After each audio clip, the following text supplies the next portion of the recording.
Practical परीक्षा पास करना है तो वीडियो शुरू से अंत तक ज़रूर देखिए। ना केवल मैं आपको केमिस्ट्री के प्रैक्टिकल वाइवा के क्वेश्चन दे रहा हूं, बल्कि फिजिक्स के भी और बायोलॉजी के भी प्रैक्टिकल वाइवा के क्वेश्चन मैं आपको अपने चैनल के माध्यम से दे रहा हूं। फिजिक्स में हमने ट्रांसफार्मर पर बहुत इंपॉर्टेंट क्वेश्चन जो है बना दिए हैं। बहुत सारे बच्चे उस वीडियो को देख रहे हैं लगातार। व्हीटस्टोन सेतु देख रहे हैं, आप भी जाकर देख सकते हैं। केमिस्ट्री मैंने इससे पहले एक इम्पॉर्टेंट टॉपिक पर मैंने बनाया था क्लोरोफॉर्म पर, वो भी बहुत सारे बच्चे उस वीडियो को भी देख रहे हैं, तो आप जाकर उन वीडियो को भी देखिए।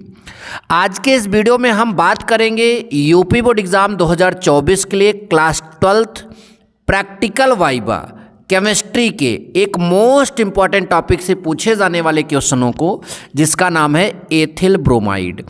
आपका एग्जामिनर जो है एथिल ब्रोमाइड से भी क्वेश्चन आपसे कर सकता है, और मैं तो कहता हूं कि अपने चार्ट में जो है वो आप एथिल ब्रोमाइड की प्रयोगशाला विधि बनाकर जाइए, और उसी से रिलेटेड मैं यहाँ पर क्वेश्चन लेकर आया हूँ ताकि आपका प्रैक्टिकल वाइवा बड़े आराम से बहुत ही सरल तरीके से निकल जाए।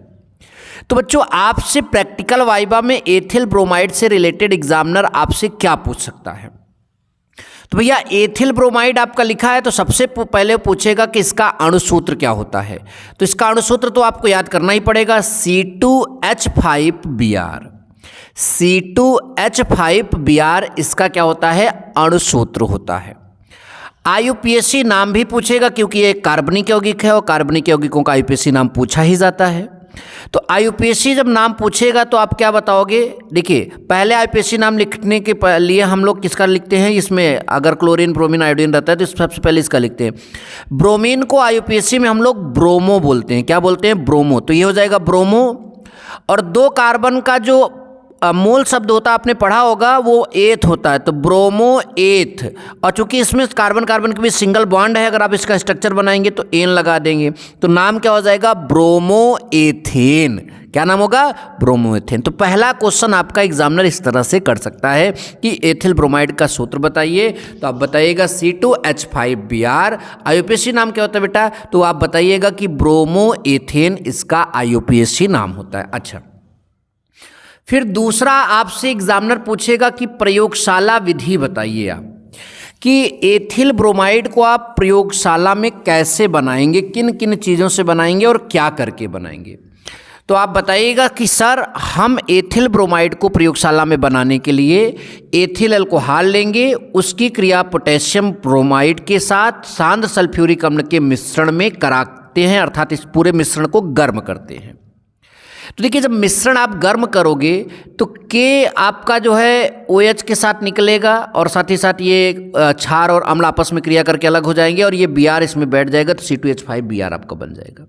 तो आपका यहाँ पर उत्तर ये होगा कि अल्कोहल, पोटेशियम ब्रोमाइड और सांद्र सल्फ्यूरिक अम्ल के मिश्रण को गर्म करने पर प्रयोगशाला में एथिल ब्रोमाइड बनती है। ठीक।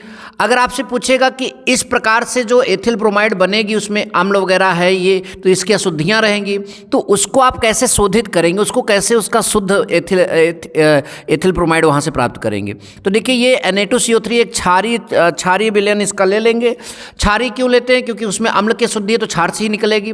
तो वो जो आपका एथिल ब्रोमाइड वहाँ से मिला रहेगा उसको इससे धो देते हैं, उसके धोकर और फिर निर्जल CaCl2 से। निर्जल CaCl2 क्यों ले रहे हैं? क्योंकि जब उसको धोगे तो उसमें नमी आ जाएगी, तो उस नमी को किसी ऐसे चीज़ से आश्रित करते हैं, ऐसे चीज़ से हटाते हैं जो उसकी नमी को सोख ले, और निर्जल CaCl2 उनमें से एक है। तो निर्जल CaCl2 से हम आश्रित कर देते हैं, इससे धोकर इससे हम आश्रित कर देते हैं, तो हमारा शुद्ध एथिल ब्रोमाइड प्राप्त हो जाता है। एग्जामिनर आपसे पूछेगा कि इसका क्वथनांक कितना होता है, तो आप बताइएगा 38.5 डिग्री सेंटीग्रेड एथिल ब्रोमाइड का क्वथनांक होता है। 2 महत्वपूर्ण अपक्रिया आपका इस कहेगा कि एथिल ब्रोमाइड की 2 महत्वपूर्ण अपक्रियाएं बताइए। तो देखिए, हमने यहाँ पर क्लोराइड लिख दिया, एक्चुअल में ब्रोमाइड आप यहाँ पर लिख लीजिए, उसमें कोई दिक्कत नहीं, जहाँ क्लोरीन है वहाँ ब्रोमीन कर दीजिए। ठीक। तो आप ऐसे एथिल ब्रोमाइड ले लिया, उसकी जलीय NaOH से क्रिया करेंगे, तो NaOH में OH है और NaCl आपका अलग हो जाएगा, OH इसमें जुड़ जाएगा, अल्कोहल बनेगा। और सोडियम धातु के साथ करते हैं शुष्क ईथर की उपस्थिति में, पूरा मैंने रिएक्शन नहीं लिखा है, तो बुर्स अपक्रिया होगी, यानी इसके 2 अणु लेंगे, इस सोडियम के 2 धातु 2 परमाणु परमाणु लेंगे तो दो मतलब कि यानी Br आपका बाहर निकल जाएगा और उसके बाद ये जुड़ जाएगा तो आपका जो है ब्यूटेन बन जाएगा। तो ये 2 महत्वपूर्ण अपक्रिया है। इसके अलावा भी 1-2 अपक्रिया आप पढ़ लीजिए। एग्जामिनर आपसे पूछ सकता है कि इसका उपयोग क्या होता है। तो प्रयोगशाला में अभिकर्मक के रूप में यानी अन्य यौगिकों को बनाने के लिए भी हम एथिल ब्रोमाइड का उपयोग करते हैं। और दूसरा उपयोग है TEL के निर्माण में। TEL क्या है? टेट्रा एथिल लेड के निर्माण में भी हम जो है एथिल ब्रोमाइड का उपयोग करते हैं, प्रयोग करते हैं। ठीक, तो इस तरह से ये सारे क्वेश्चन है। चाहे तो आप स्क्रीनशॉट ले लीजिए, ये पहले 3-4 प्रश्नों का स्क्रीनशॉट ले लीजिए और बचे हुए प्रश्नों का यहाँ पर। तो ऐसे और वीडियो के लिए चैनल को सब्सक्राइब करके रखे रहिए। मिलेंगे नेक्स्ट वीडियो में। Thank you so much. जय हिंद, वंदे मातरम।